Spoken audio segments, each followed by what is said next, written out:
What's up, everybody? Welcome to the Sports Card Strategy Show. I am Paul Hickey with NoOffSeason.com, and we are brought to you today by MarketMoversApp.com, by Sports Card Investor. You can go there and save 20% using the promo code NoOffSeason. And I am super excited for many reasons today.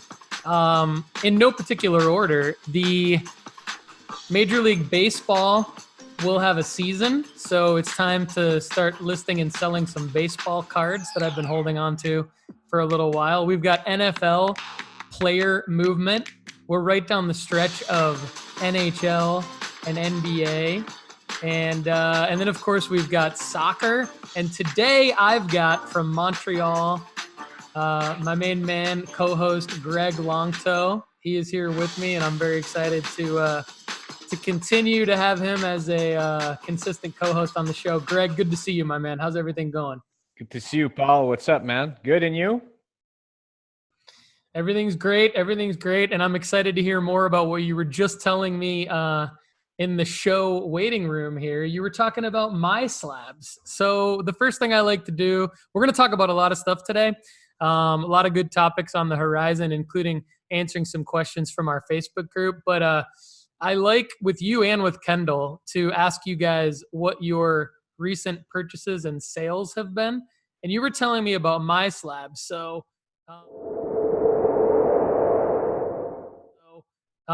you can tell me your sales first and talk about MySlabs and other things, or you can go with your recent purchases and we can break those down.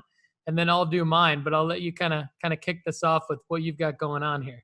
Yeah, I've been approved as a seller on MySlabs, and I mean, it was quite the process there because I think they're very efficient at looking at who's selling there and making sure that, there's integrity on the platform.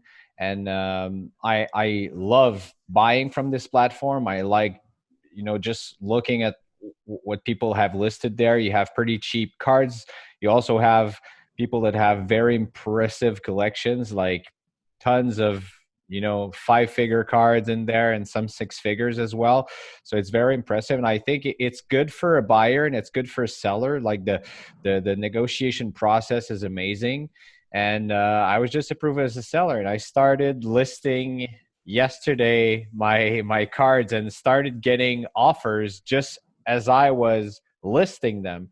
So I ended up I actually, since the last episode that we recorded together, I bought a James Weizmann rookie auto, and I just flipped it a week after on this platform. I mean, it took me about 15 minutes getting it sold, and got asking price on it. And I still think when I list cards, I don't usually list them a lot above comps, I believe in fair prices also. So, I mean, sometimes it depends on the cards, but this was the case.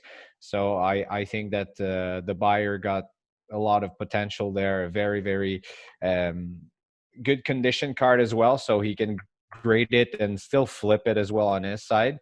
So that was one of my sales. A lot of sales from F1 also, the 2020 Topps Chrome F1.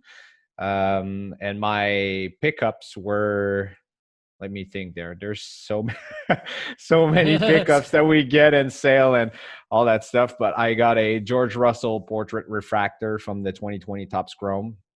I got it from a guy in the Boston area, Sean Moore. Great transaction, got it there. And also yesterday afternoon, I think we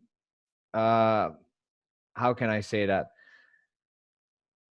We underestimate the power of a relationship when we do great transactions together, and people, you end up still talking about. It's not when you do a sale or when you buy something, when you get a great transaction, you'll probably agree with me. It's sometimes worth it just to speak with these guys again. Hey, what are you buying? What's up? How's it been going? And vouch for these people. And this guy wrote me also on Instagram, and he said, hey, are you still buying Garland? I'm like, well, always. This guy's amazing. He's been doing great actually since the All-Star break. while he played in the All-Star, so it wasn't a break for him. And I picked up. He got this on the Panini on the Horizon rookie PSA 9, and he offered it to me. I didn't at all. I didn't think I was going to pick that up. It wasn't in my budget, but I still picked it up because I think the occasion was really, really good. I tried to deal it a little, but sometimes, you know, it's not always about the price you're paying, but also on the long run, how's it going to look? And I think these short on the horizon cards, just like the downtowns and the kabooms, and they're going to be worth a lot of money in the long run. So. Yeah, that's awesome. Well, good overview there. I'm gonna backtrack and ask you a few questions about these because I think it's always valuable for the audience to learn from what we're all doing. And I echo your thoughts about the camaraderie and relationships that you build. It's fun. It's more human when you can interact with people and build relationships. And I think you do get opportunities like the Garland opportunity that come your way when you actually build those relationships. I also like I like the point you made about listing cards, not too more than recent comps, or even sometimes, you know, right around or even less than recent comps. I think that's great. And that's something that I've learned. I think like there's a lot of my cards. I'll just say it right now. There's a lot of my cards on my website and even on MySlabs and eBay. If I list something for a buy it now, it's way overpriced for the buy it now price, but like basically by design. And that's for a couple different reasons. One is because of how I operate personally with my time.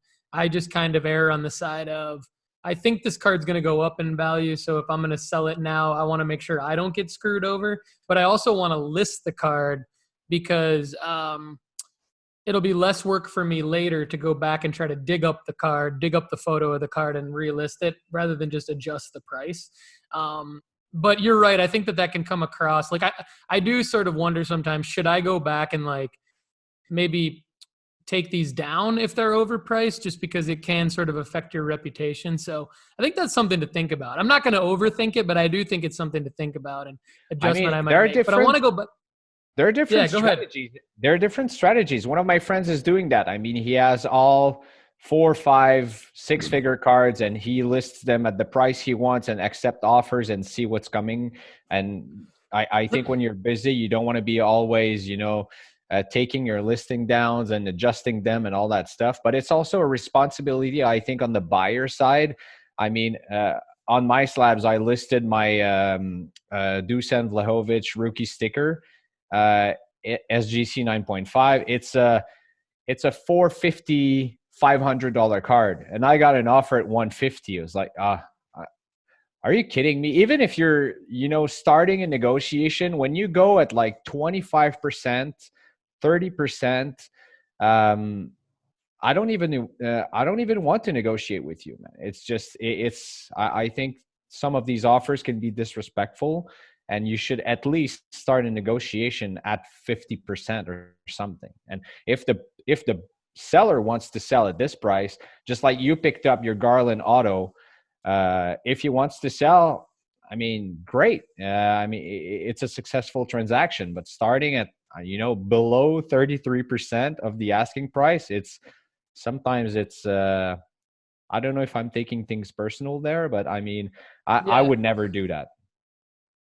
Yeah, no, I think you're right. I mean, actually, this is so I want to go back and ask you about how much you sold the Weizmann for, and then how much you bought the Russell and the Garland for. But before we do that, let's talk about the difference between MySlabs and eBay a little bit, or the difference. Yeah, let's just say, what's the difference between MySlabs and eBay? And here's my take on it, because I have been an approved.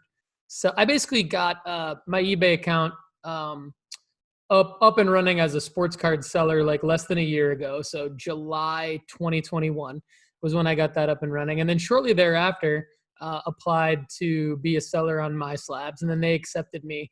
It was probably in the fall, maybe like September or October of 2021. So I had a similar experience to you, where the first few cards I listed, I got offers on, and it's a very encouraging experience. And the offers are definitely more legit. Um, Not that I don't get legit offers on eBay, but let me just kind of tell you what happens to me on eBay. Let me know if this happens to you. If I list a card for auction on eBay without the buy it now option, so I have offers on, but it's an auction. The offers I get for that auction are always like ridiculously low. It's like they're lower than the starting bid, which that never makes any sense to me. Like if my starting bid is $9.99, I've got people, or a better example is like, let's say the last comp on a card is like $50, and I list the card for an opening bid of $14.99. I'll get offers for like $7.99. And I'm just kind of like, why? Like, what's the point of that? You know what I mean? Why wouldn't you just, if you know the card is a $50 card, and the opening bid's $14.99, why wouldn't you just place a bid instead of an offer for like $8? So that happens a lot on eBay. What I like about MySlabs is that, and I do get lowball offers for buy it now cards a lot on eBay. On MySlabs, I tend to get, even when what I typically do is, let's say the last comp on a card is like $100. I'll typically list it for maybe like 125. But if I only paid 65 for it, I might have the lowest possible offer be like $75. I'm not going to profit that much, but it's still more than what I paid for it. And so, but what I find on MySlabs is that instead of getting an offer for $75, I'll get an offer for like 95. Which is like, it's more calibrated. And I think it's because it's a more curated audience on MySlabs. And I like what they've done. They've basically taken a niche market like sports cards, and they've niched it down even further. They've minimized it down to only a certain amount of people, but it's almost like they've curated the right people who will buy and sell, and also be fair with the pricing. And then they don't charge as much of a fee. And we're obviously not getting paid by MySlabs, so we're just talking about our experience here. And I have a hypothesis though. I think maybe, and I could be wrong.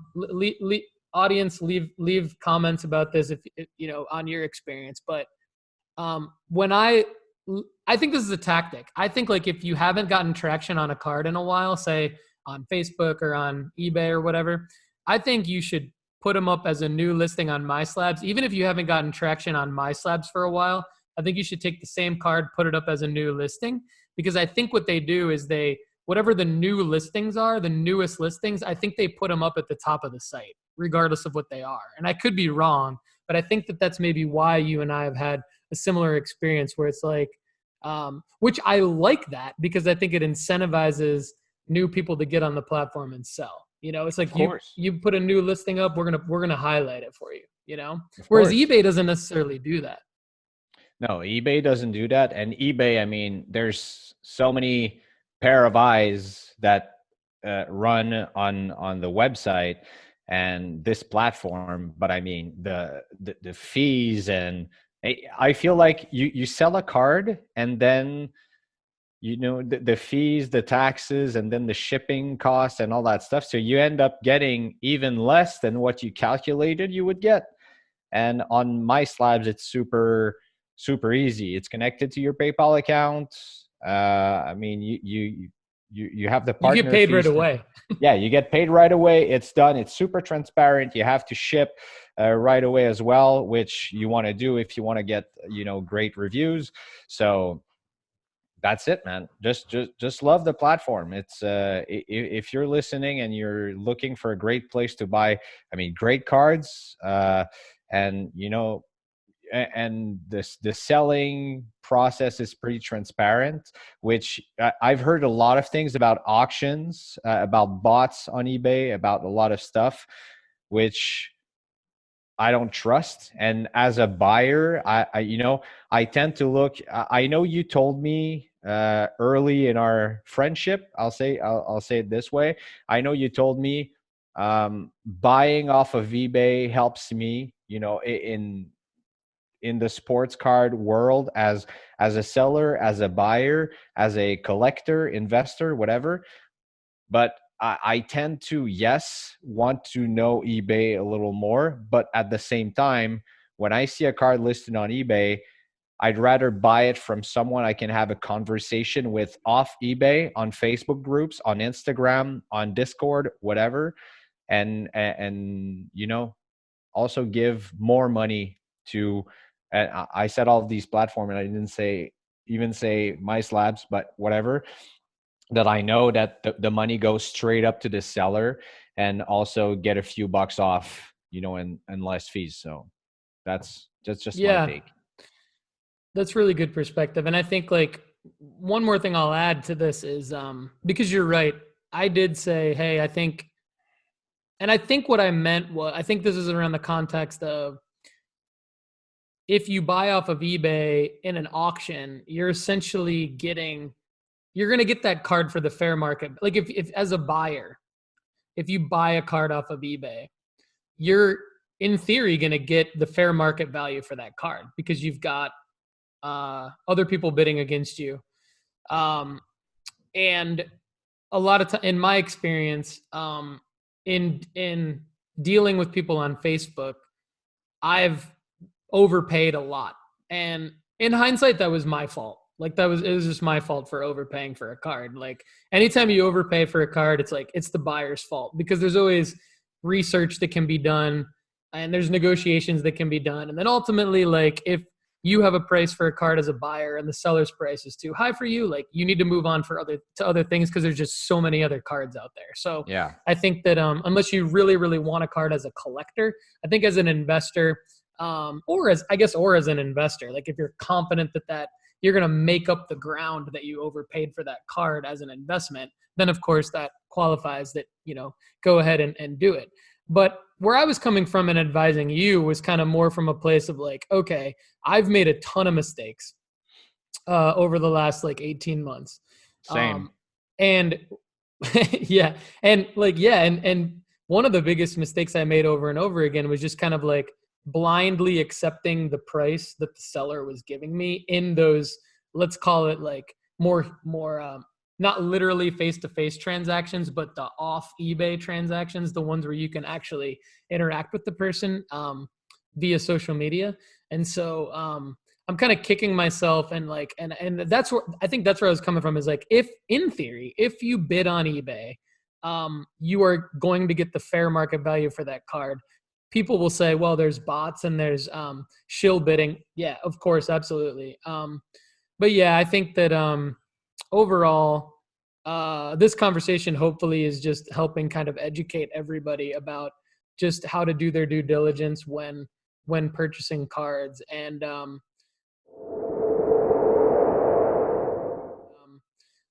I think that a good segue into that is the due diligence that you did when you bought the Garland on the Horizon insert, because that's a card that I looked it up. So the PSA lookup tool, there's only 7 PSA 9s and there's only 4 graded higher. So Yep. the pop count of that card is 11 for PSA graded. And there's not that many comps of it on eBay. But we love Darius Garland. He's been a fixture atop the Sports Card Investment Report at nooffseason.com, which we always encourage you to check out.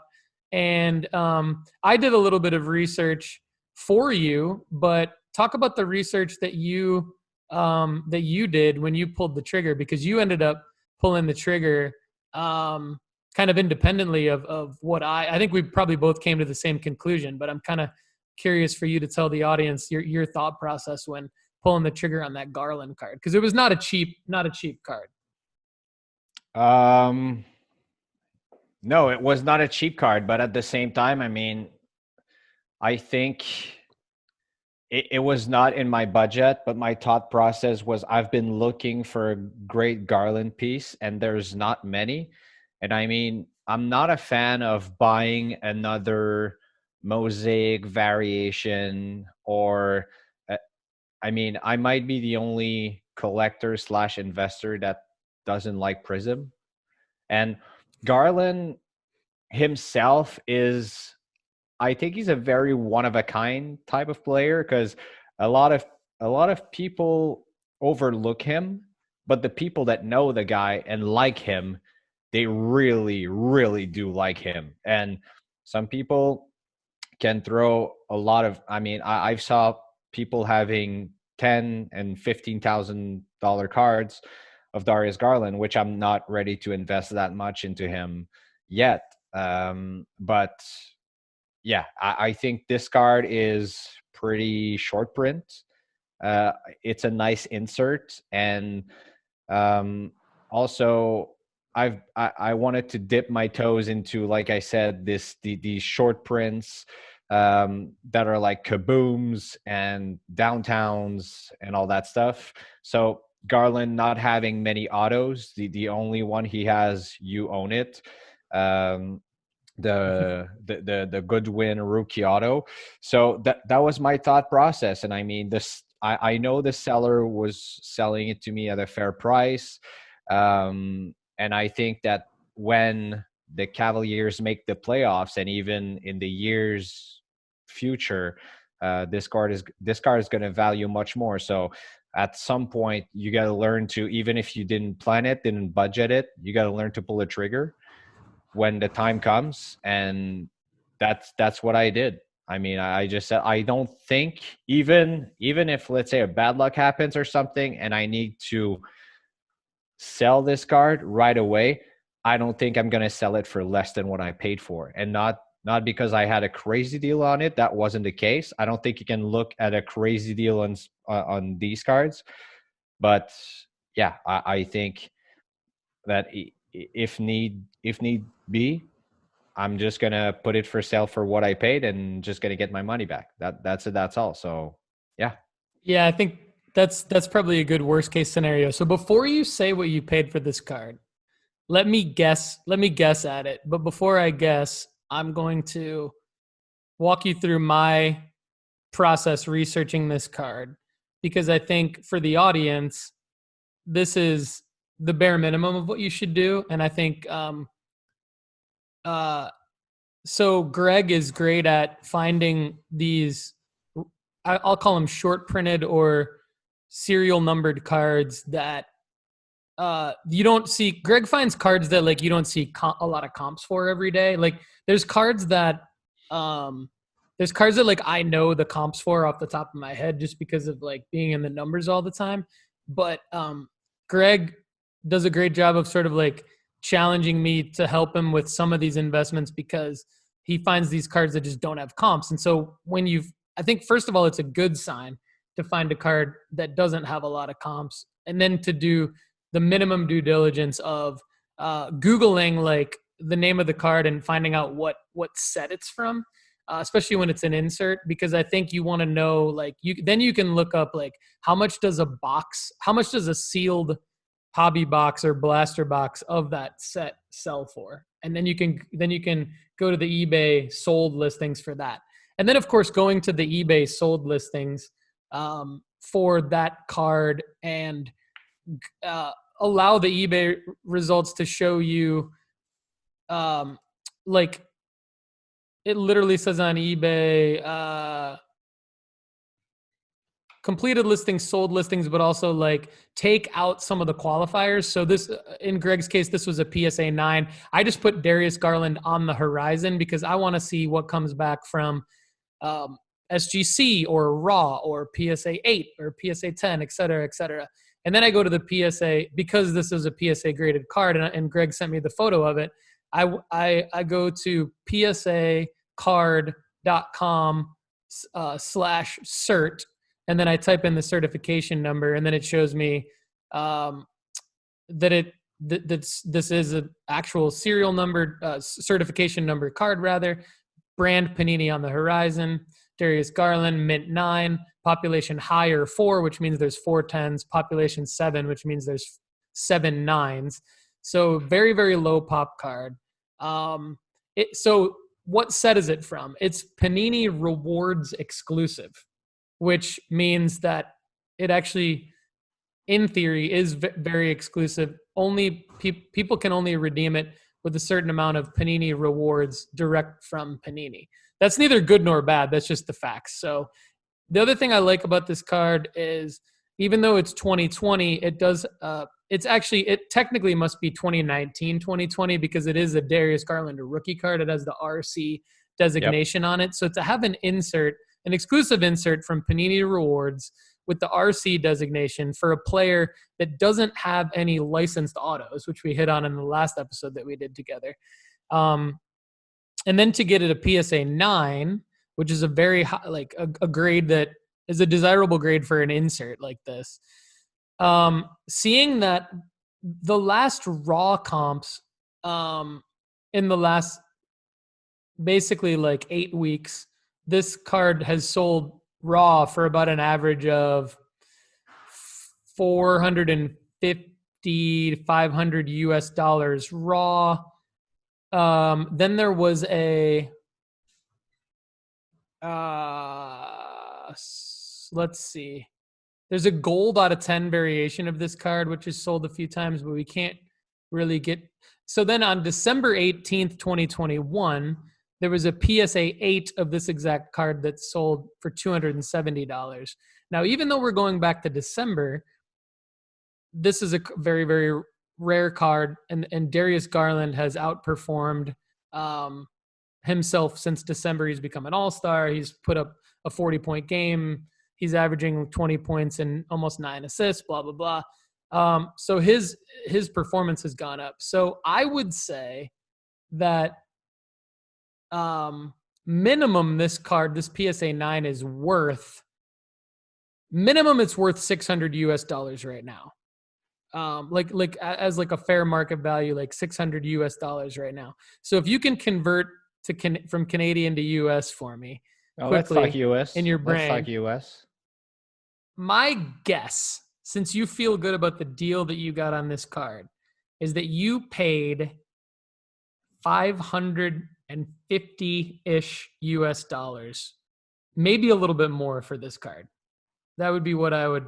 And if you paid less, then I think you're in a position where you could probably sell it over the next 6 to 8 weeks for that price. So then your profit margin would be, like your profit margin would be, you'd have one, which is great. So I paid less than that. Okay. I paid less than that. I paid $495 US. Okay. No, that's so I think, yeah, based on all those factors where like, it sold raw for 430 about a month ago. It sold in PSA 8 for 270 a couple months ago. It's super rare. Darius Garland's playing very, very well. I think that the 495 is a I don't want to say a steal because it's still like $500, but I think it's a great price. Like I would say that you could probably sell that today for 550. Agreed. I don't want to flip it now. I mean, this is the type of card also that you could it could probably sit in my PC for a couple of months, years. I mean, I don't think I'll flip it. In the playoffs, if the Cavs win a round of playoffs, I think this card could skyrocket, and in the next years as well. So we'll see how it goes. There's also a conversation that we could, keep for another episode, or learning to be patient, which I'm very not good at. I mean, and I know our Facebook group is very active and very fun to chat with different people. Also on the Sports Card Nonsense Facebook group, I saw a post, and I believe you reacted on it as well, was what's your worst buy and your worst selling mistake that you've did in the hobby so far? And I think all the answers, every answer of what's your biggest mistake selling was I sold too early. Like people having Mike Trout and selling him in 2013 or something. They're like, oh my God, this card is worth so much right now. And that's what I was going to list a lot of Lewis Hamilton cards that I have. Well, a few Hamilton cards that I have.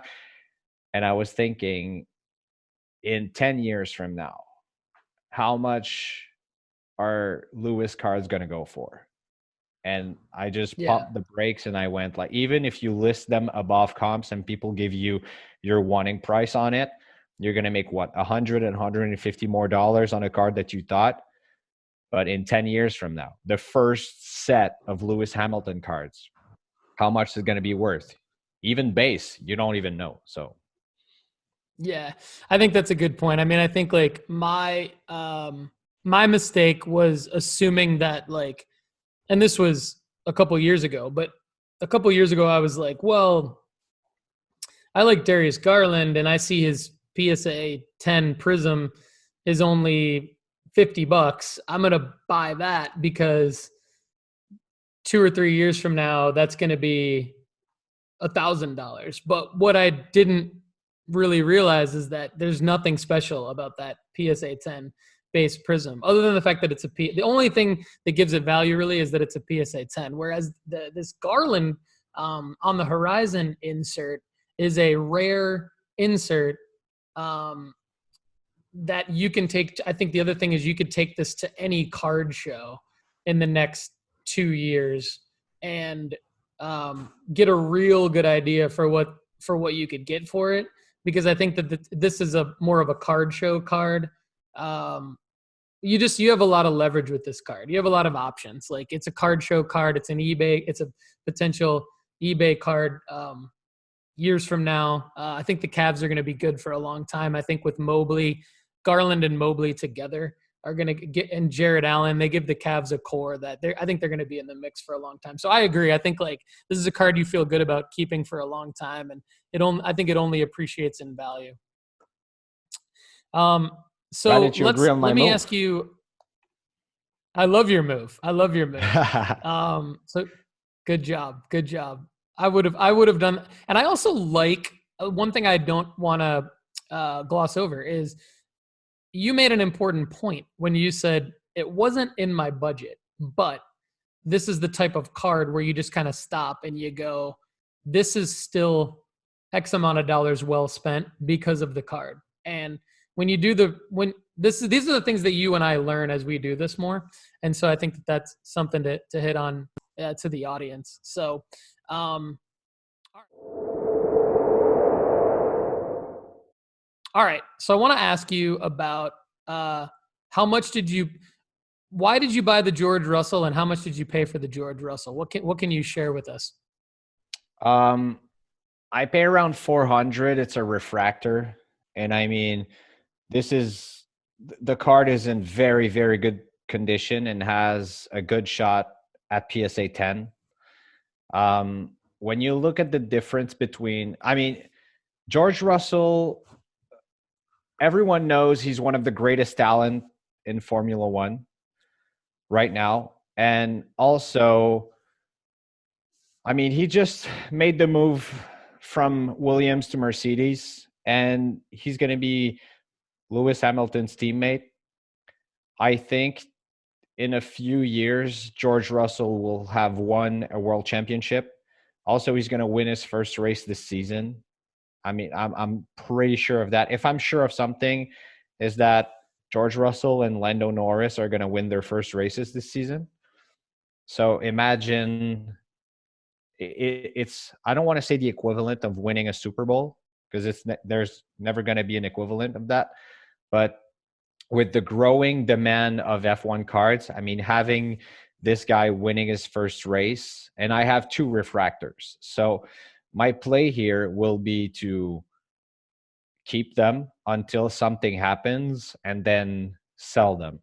I bought both of these refractors for just under 400 and 400 US. I'm going to get both of them graded.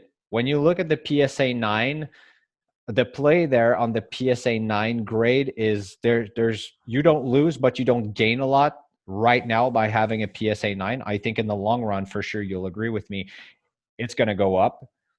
But the PSA 10 last sold, I think, for 1,600 US. So there's the play. Trying to have a 10 And I think both of these cards are in very, very good condition. So I'm going to submit them to PSA for sure.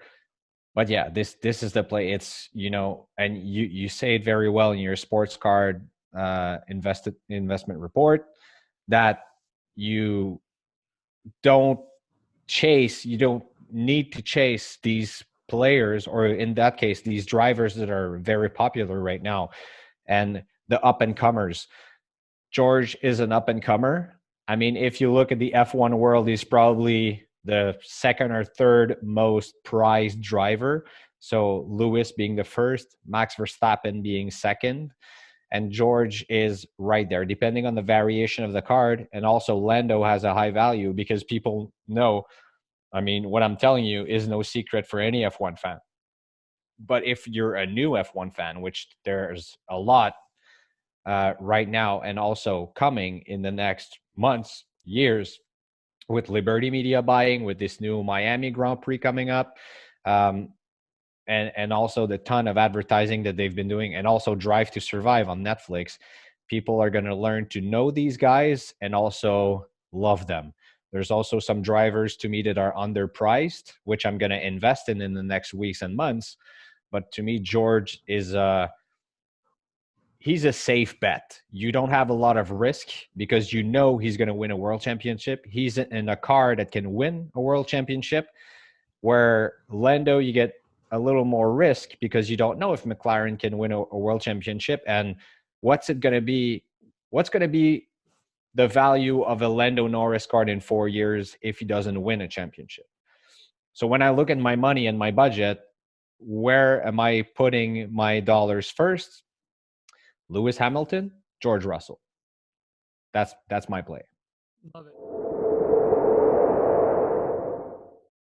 Love it. That's awesome. All right. Why did you sell the James Weizmann card? What was your thought on listing that? Given that he's injured and on a good team and kind of, like he might be at the, I'm not saying, like, I think I know why you did it. I'm trying to get your answer, but like, I just think it's good for the audience to hear, like, he's a guy that has been hyped up in the hobby. He was the second overall pick. He's on a great team. In theory, he could be at the bottom of his value because he just hasn't played in a long time. So was it the card? Was it the lack of belief in the player? What was I don't think you need the money, but did you need the money? Like, what was your thought process on the Weizmann sale? I might have made a mistake there in selling, and I don't think there's a mistake when you make profit on the card, but it was a short-term profit. The price I paid the card versus the price I sold it was, I mean, the seller needed money, not because he was broke or anything, because he was going on a show and wanted to make sure he had the kind of money to buy, I think a 4 or 5 figure card that he was really chasing. So I had a great deal on the card. And when the Garland card came in, I actually was listing my stuff on MySlabs, and I said, well, I'm going to list it at this price. And if I can get it, it's just going to help me, get my, I also purchased 2021 Topps Chrome Formula One box, which I'm going to keep sealed for now. But I mean, these are, big bucks for someone who's starting in the hobby. And I was okay with taking a good profit now on the card.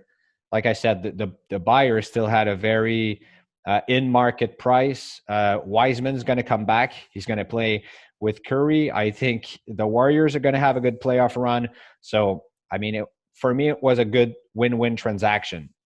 So could I have this card graded? I think also it had a good shot at a PSA 10 and sell it for, I don't know, $1,000 or something in the long run. I could, but I mean, I decided to cash out now, take a profit. It's not that I don't believe in Weizmann. I still have 2 of his other rated rookie variations that I can, still sell and wait with these cards to see if we grade it or if I sell them raw. So that was my play there. So what was the Weizmann card that you sold? It was Dunruss Choice Red Choice. I don't know how they call it exactly. Choice Okay. Red Auto. Okay, cool. Cool. Beautiful card. Yeah. So Beautiful card. yeah, yeah, for sure. So that makes sense. So I think like just to break this down for the audience, like um when you have a card that is like a short printed or an insert auto, it may or may not be serial numbered, but that It was definitely numbered out of differentiates the 99. card.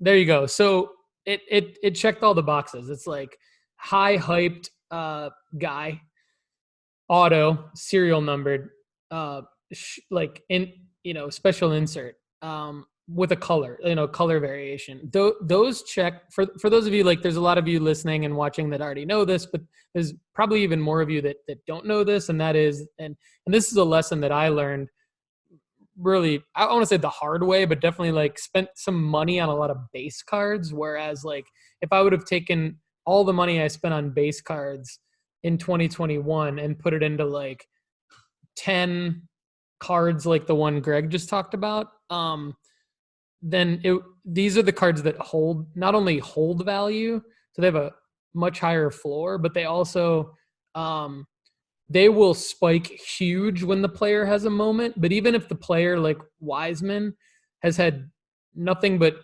negative news for like the last 9 months, they still can appreciate in value. So like this is why I asked you, Greg, because like I think it's a good point to the audience is like buying the right card can make up for the fact that it's not the right player. And buying the wrong card, even if you have the right player, you're still gonna have like a really low ceiling. Like Yeah. had this been a um like like Carl Anthony Towns put up 60 points Yesterday. Monday night. This is airing on Friday. So Monday night, March 14th, Carl Anthony Towns put up 60 points. But if you have like a base PSA 10 of Carl Anthony Towns, that's not going to like spike. It might go up a little bit, but it's not going to spike. But if you have even a James Wiseman, like who's done nothing in the last 9 months, if you have the right card, then that's going to that Yep. chances to, so the right card can make up for being the wrong player. So I think that's a good lesson and good sale, because sometimes you just got to move out of things, and that's a segue into kind of my sales. I'll start with my sales and then my purchases recently. So I've been selling a lot of, and this was all part of the plan. Last year I acquired a lot of stuff, had it graded, wanted to do that because I wanted to go through the experience of the grading process. Still waiting to get about 175 cards back from PSA, but luckily I got those in at the really really low price point, $12 a card. But in the meantime, I had a bunch of cards graded by SGC because I wanted to like touch and feel that process and learn from it. And so now I'm selling graded base cards basically over and over and over again. So this past week sold a Ja Morant PSA 10 Optic rookie, 2019 Optic rookie. And that had to be the right player at the right time to even really get my money back or make any money back on a base card. So I've sold some Pedri Mega Cracks. Mega Cracks are really, really hard to get a good grade on. So I sold a Pedri Mega Cracks 8.5. 8.5 is like a high grade for a Mega Crack. My Yeah. highest Mega Crack card is a 9. There might be a 9.5 somewhere, but I really think it's a 9. SGC. So SGC Pedri 8.5, Mega Cracks 2020 rookie. Great card. I've got a bunch of them. Sold one of those for I think $45 on MySlabs, which really honestly breaking even on that, because the cost of the raw card was about $10. The cost of the grading was 30. I'm selling it for 45. I think I get 44 because MySlabs has lower fees. So really kind of, breaking even, getting a few dollars out of those cards. But what I'm doing is I'm listing, and this is what I talked to Kendall about last week on the show, is my strategy for the National. It's not that I don't think that these are good cards. It's just that for me, it was always part of my plan. Profit or loss or break even. I wanted to grade a bunch of my old cards, acquire some cards to grade, have this mass of cards, and then sell all of them, kind of get back down to zero. And in the process, I've been a lot more selective with my acquisitions. So my acquisitions, You got to learn, man. There's a learning process for everyone in there.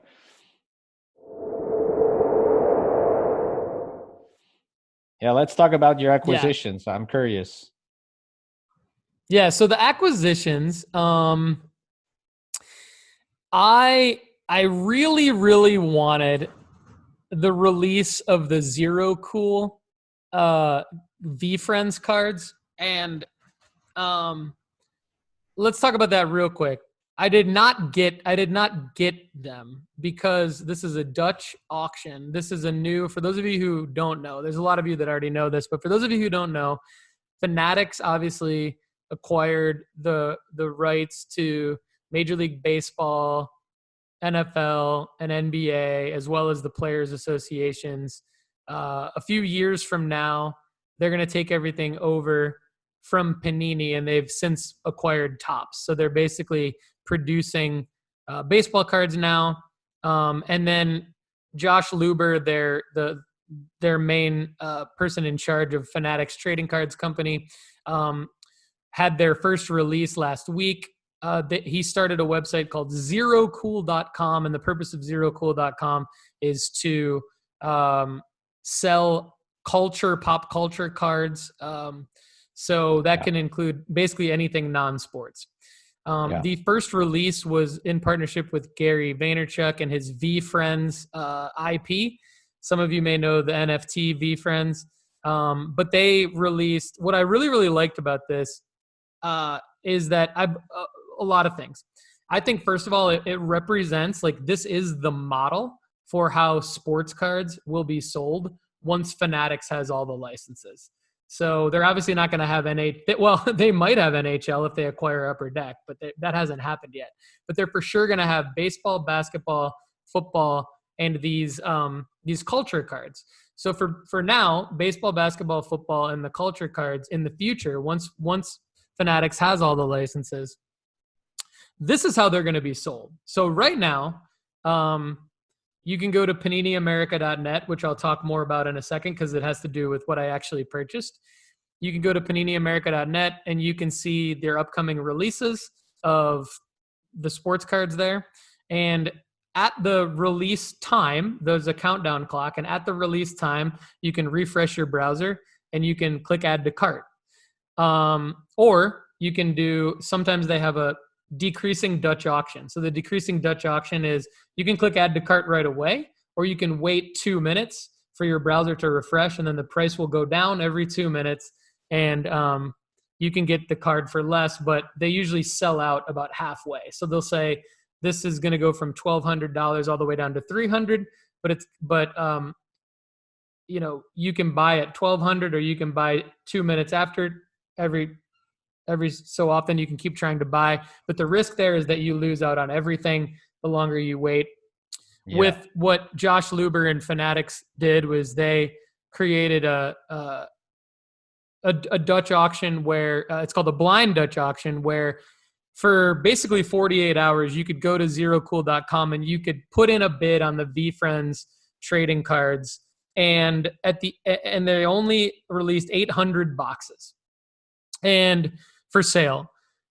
And so your bid to get the card had to be within the top 800 bids. The bid with the lowest bid out of basically bid 800 was called the clearing price, and then everybody got the cards for the clearing price. So instead of paying more or less than somebody else, everybody paid the same price, but you got to go in and say how much you were willing to pay.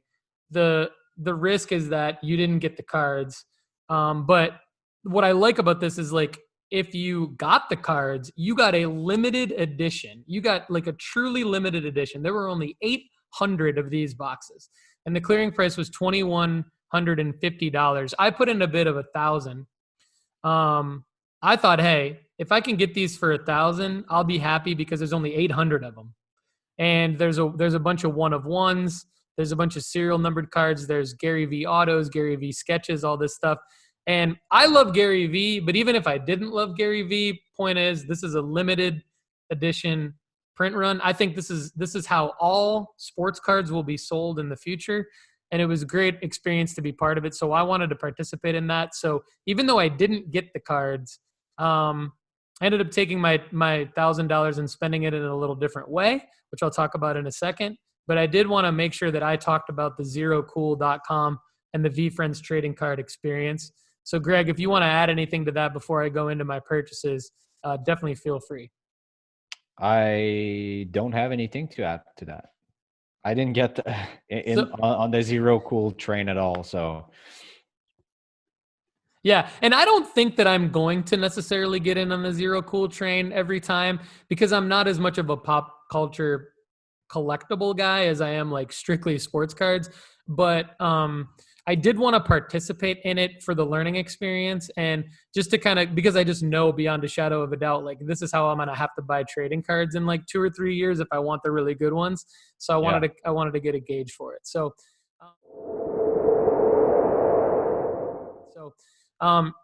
what I've been doing is I've been buying hobby boxes directly from PaniniAmerica.net. And I've actually been looking at buying hobby boxes on secondhand marketplaces, obviously like eBay and others. But the ones that I purchased in the since our last show are 2 boxes of 2021-22 Prism Premier League Soccer hobby box.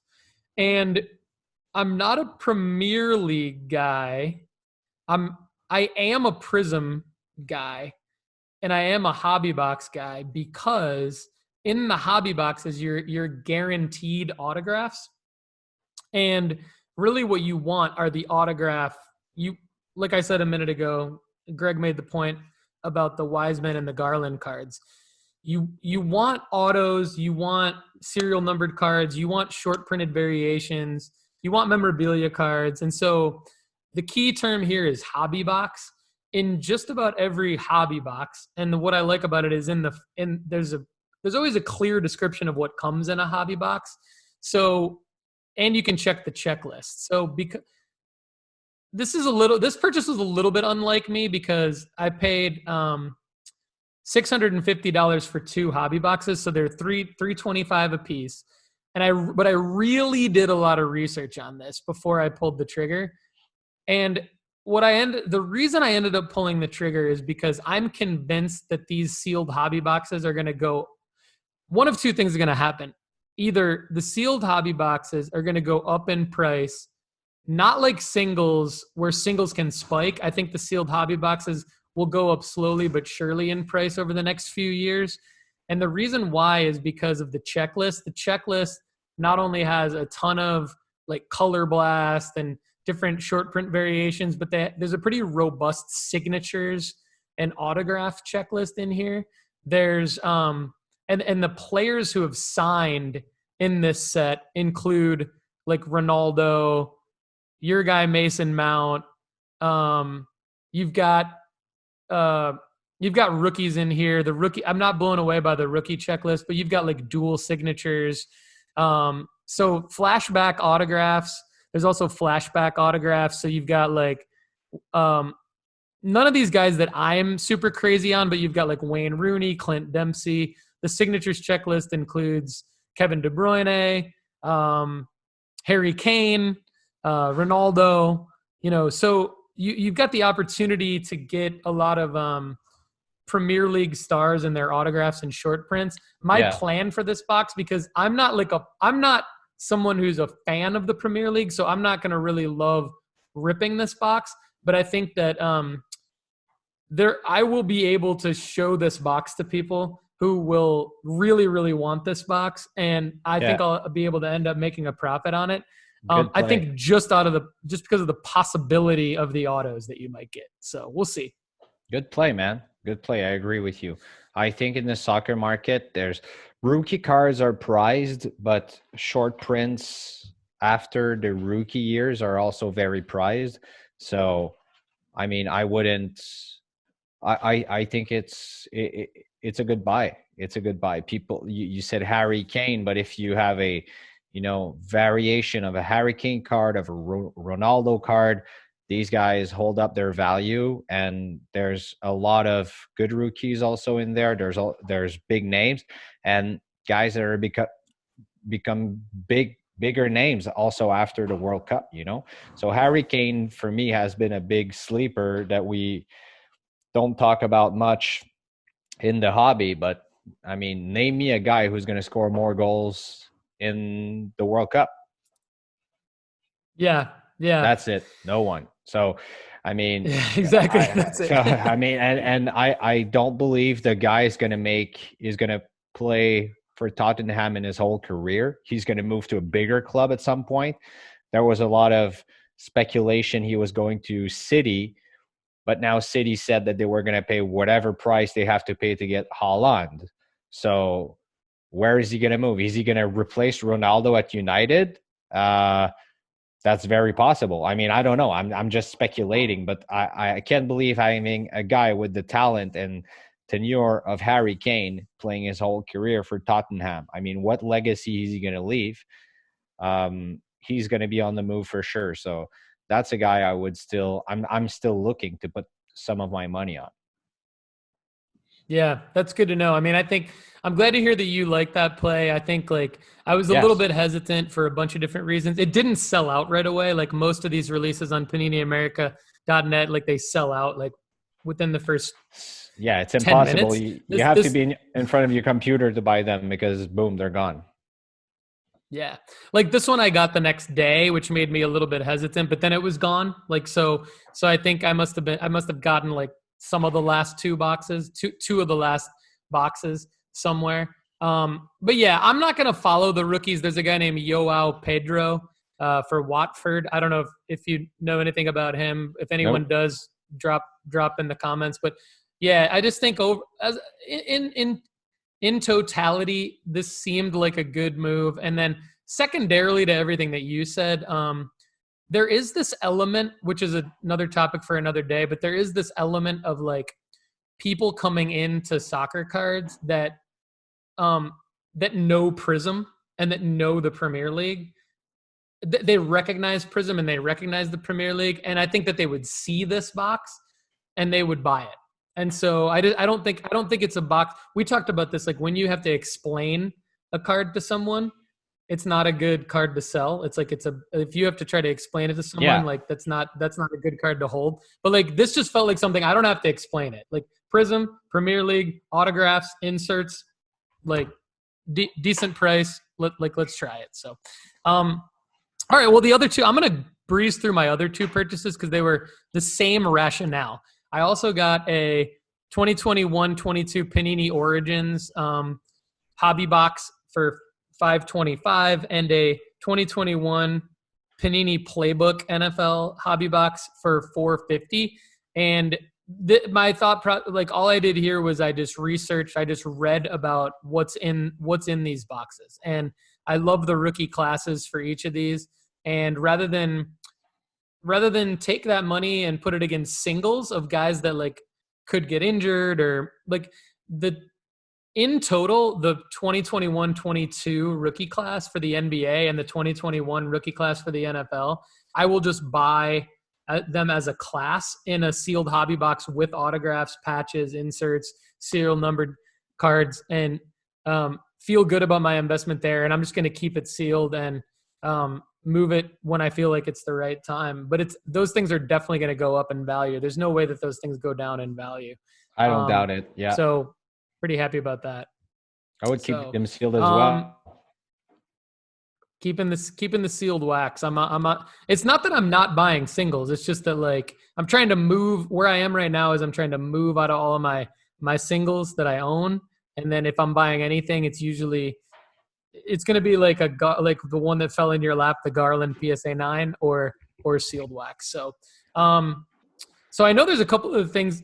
I know there's a couple other things that we wanted to get to today, and we only got probably about 10 or 15 minutes left. So, why don't we move into we can one of the always topics record another episode. Yeah, that's true. That's true. Which we will. Of course. But let's get into, you wanted to make a comment about Haaland. The last episode we did, there was a Haaland comment. I think maybe that was made on the YouTube video or something that you had a small comeback for, to use your words. Yeah, I mean, I've been speaking with a lot of, connoisseurs and collectors, and people reacted to my Haaland comment because I said, to me, I don't know if I want to put my money in this guy. He's been very, very hyped, and people have replied with the same narrative that I told you about Harry Kane. I mean, the guy is going to be on the move this year. He's a goal scoring machine. He's a juggernaut. And I mean, if you think on the long-term play and even on the short-term play, when he moves to a bigger club, and he was tied to City and Barcelona. So imagine if he gets there in both of these clubs, I mean, his value is still going to go way, way up. So I just wanted to come back and said I changed my mind. I picked up a few of his cards. I mean, just a little lot there, color match, short print. But yeah, I mean, I think I was wrong on Erling Haaland. I mean, sometimes you get opinions based on what you see in the hobby, and some people challenge you. And it's important to have these conversations as well. So yeah, I mean, people have challenged me as well on Messi, what I said about him. And I mean, to me, Messi had a very, very bad performance in the Champions League. We all saw that. I mean, he was definitely outplayed by Benzema and Mbappe as well, and even all of the other players on the field, if you ask me. But anyway, I mean, you don't define your legacy by one game. But yeah, I mean, I just switched to the believers camp in Haaland now. There's a very big ecosystem of his cards, so I need to make more research before buying into this guy for real. But yeah, that's the only comeback I wanted to go with. I think it's great what you said about Haaland a few weeks ago. I was in full agreement with you. And I actually, a couple things. Things change all the time. So kudos to you for like always doing more research and being open to changing your mind. Because I think if you don't change your mind in this hobby, you're definitely going to lose out on opportunities and you're going to lose money. You can't just hardline stance it for more than a couple weeks without at least, and sometimes you can't hardline stance it for more than a couple days without checking again and doing more research. I think that first of all, kudos to you for always being fluid with your stances, because things change all the time. This is a stock market, so you have to stay up to date. And the second thing is like timing is everything. So like I think to clarify my stance on Haaland, like it's not that I don't believe in Haaland or that I don't believe that his cards will increase in value. It's just that, man, are you buying in high right now? It's the same reason I don't personally buy F1 cards right now. It's not that I don't believe in F1 cards. It's not that I don't think that George Russell and Lando Norris need to move up the sports card investment report. It's not that at all. It's just that for me personally, like I'm not buying Haaland cards and I'm not buying F1 cards, at least right now, just because you're buying in so high. And I'm not buying Ja Morant. Yeah, and I'm not. Exactly. It's the same thing. It's the same thing with Ja Morant. You're exactly right.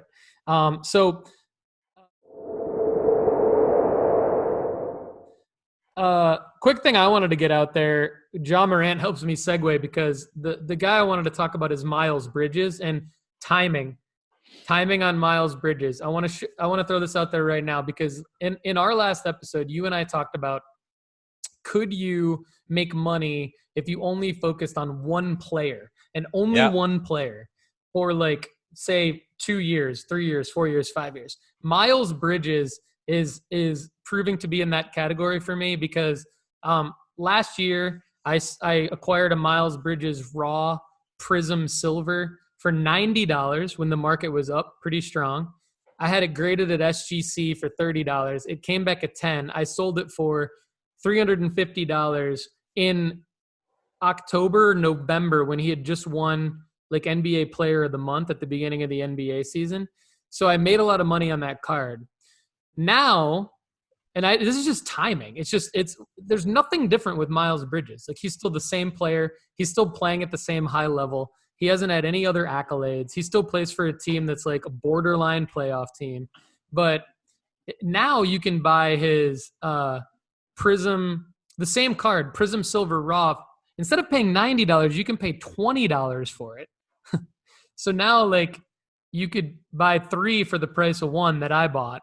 But even if you just buy 1 that looks like it's in good condition, I think a great play is to grade that at SGC or PSA for $50 if you can include it in a bulk submission, because or just buy the Prism PSA 10. Either way, Miles Bridges right now with his Prism Silver is a good play to have it graded.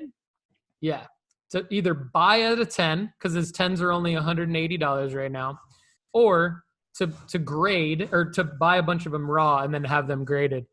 Because the same thing's going to happen again. The dude is an electric player. It's just timing the market. So there's going to be markers for Miles Bridges. He's going to sign a contract this year, either in Charlotte or somewhere else. It's going to be the biggest contract he's ever signed.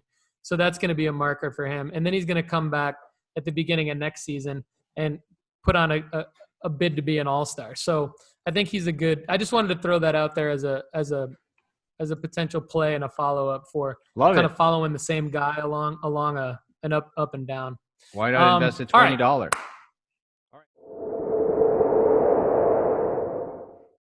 All right, mailbag. That's right. Now, mailbag, and then we got to head out. So here we go. Mailbag. We've got. I'm gonna let you answer this one first, and then I'll have some research to back it up. Mike Crossford, first time question in the Sports Card Strategy mailbag. Go to sportscardstrategy.com and then click the Facebook link to join the Facebook group. Mike asked, beside PSA and a few others in the U.S., is there a good grading company here in Canada? Is KSA worth it? I'm going to let you take it first. Never heard about KSA. Okay. What I like about some of the grading companies is, I mean, I've been discussing with a few guys in the UK, and I think it's not the Royal Grading Company, but something like Majestic or whatever. Instead of buying raw cards, there's these grading companies that can give you some kind of value of what you're buying. So what I like about having these local quote unquote grading companies, for me personally, is the same thing as buying a raw card. So you're not necessarily putting more and more value onto these cards, but you're not getting screwed over by a card you don't know what condition is in, So, I mean, what I would do is, if you're looking at a price that are around raw cards, I would get these cards, crack them open, send them to PSA or SGC or BGS, whatever you prefer, or can invest money or timing or whatever, and then get those cards graded by a more recognized grading company and then flip them. That's my take. Yeah, I think that's a good take. I think, like, as long as it's not gem, then I think it's probably a good play, because I've got burned with some of those. And do your homework. But yeah, I think Greg makes a good point about that. So here's what I'll say about KSA. A few things. It looks like they say that they have an approximate 90-day to 120-day turnaround from the date they receive the order for a bulk grading service. So assuming you're going to grade in bulk, the pricing is more comparable to SGC or CSG than it is to PSA, which is a good sign. So you can go 100 plus cards and get $15 per card. There's a $20 level, a $25 level, and a $30 level. So if you go 11 to 19 cards would be $30 per card. What I found about KSA, the first thing I do, this is how I'll answer our guy Mike Crossford's question.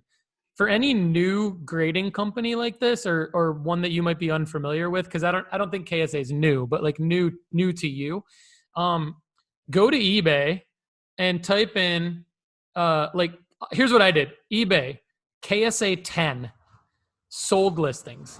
So from doing that, there's a lot of them, which tells me, first off, good. Now I found a Ryan Sandberg 1983 Fleer rookie card, KSA 10, sold for $94 on March 13th. I believe it's $94. Maybe not though, because let me correct myself. This might be Canadian dollars because it is in italics and it does say it's from Canada. So let's say if it's Canadian dollars, it's more like 75 or 80 US dollars, I think. So it's in that range, right? Let's say 80 to 95 US dollars is what this card sold for. A PSA 10 of the same card still has 5 days left on an auction and has 11 bids and is at $127.50. We can reasonably assume that PSA 10 is going to sell for more like $300, while the KSA 10 is at around $80 to $100. So what I'm saying is, it seems like this is an SGC equivalent based on that one micro baseball example. Very small sample size worth of data, but it seems like it could be. Now that's baseball. Hockey, it seemed to be more apples to apples with PSA on the resale, because a 2021 Ilya Sorokin sold for 102. Upper Deck BGS 9.5 sold for 102.50 Canadian dollars on March 13th, while the same card in a KSA 10 actually sold for more than that, 117.42.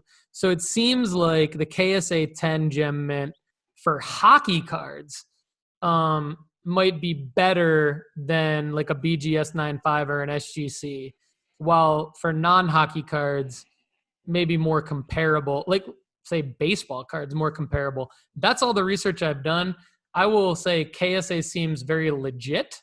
Like there's a place for them. And if you're looking at hockey card specific, it could be a very, very good alternative to PSA from a price standpoint, and still have similar resale value. So, and definitely to BGS. Hopefully that helps everyone. And Mike, thanks for the question.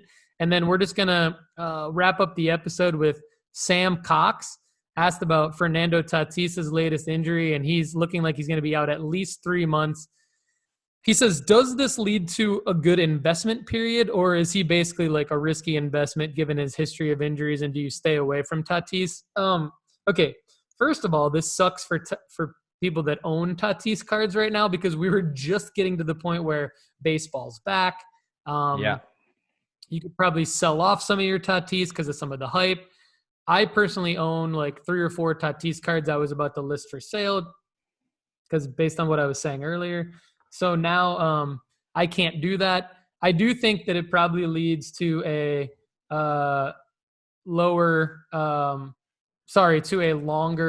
time where you can maybe buy Tatis. But I am now super hesitant to acquire any more Tatis cards. I think if you're going to acquire a Tatis card, it should be a rare, serial numbered autograph insert at a lower price than you would have been able to get it for had he been healthy.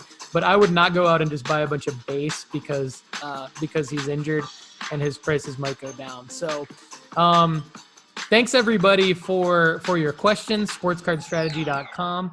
I'm Paul Hickey with nooffseason.com. Thank you for watching and listening to the Sports Card Strategy Show with my man co-host Greg Lanctot. Greg, great having you here today. We were brought to you by Market Movers app. MarketMoversApp.com by Sports Card Investor. Go there. Use the promo code NOOFFSEASON, all lowercase, to save 20%.